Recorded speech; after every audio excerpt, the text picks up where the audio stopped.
బానకచెర్లపై AP మంత్రి లోకేష్ వ్యాఖ్యల్ని తెలంగాణ మంత్రి ఉత్తమ్ కుమార్ ఖండించారు. పోలవరం బానకచెర్ల ఇల్లీగల్ ప్రాజెక్ట్ అని, ప్రాజెక్టును ఆపేందుకు తెలంగాణ ప్రభుత్వం అన్ని రకాల చర్యలు తీసుకుంటుందని చెప్పారు.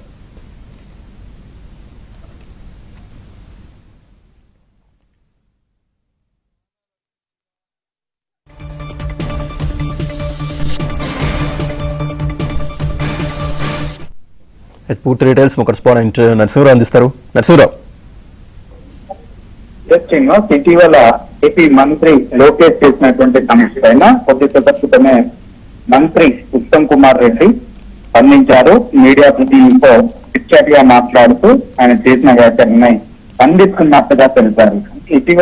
ఇటీవల లోకేష్ మాట్లాడుతూ ఆంధ్రప్రదేశ్ కింది ఉన్నటువంటి రాష్ట్రము, కిందికి ఇచ్చినటువంటి వాటర్ ని సముద్రంలోకి వెళ్లి కలిసేటువంటి వాటర్ ను తాము వినియోగించుకుంటున్నాము, వరద జలాలని వినియోగించుకుంటే తప్పేంటి అనేటువంటి విషయాన్ని ఆయన ప్రస్తావించారు.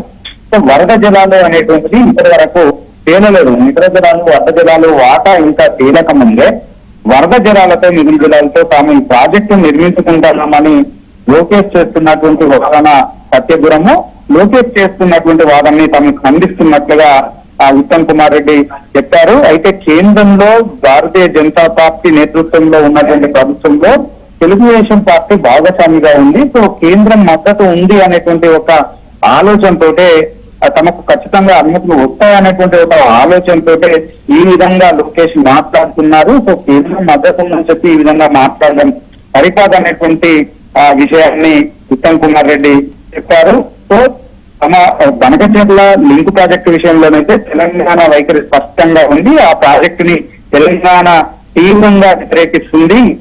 ఆ ప్రాజెక్టు అక్రమమైనటువంటి ప్రాజెక్ట్ అంతా కేంద్రానికి ఫిర్యాదు చేశాము.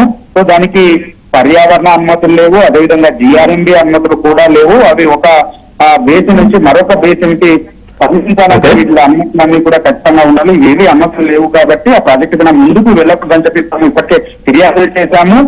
అడ్డుకోవడానికి అవసరమైనటువంటి అన్ని రకాల ప్రయత్నాలని తెలంగాణ ప్రభుత్వం చేస్తుందనేటువంటి మాటను ఉత్తమ్ కుమార్ రెడ్డి మరోసారి స్పష్టం చేశారు. శ్రీనివాస్.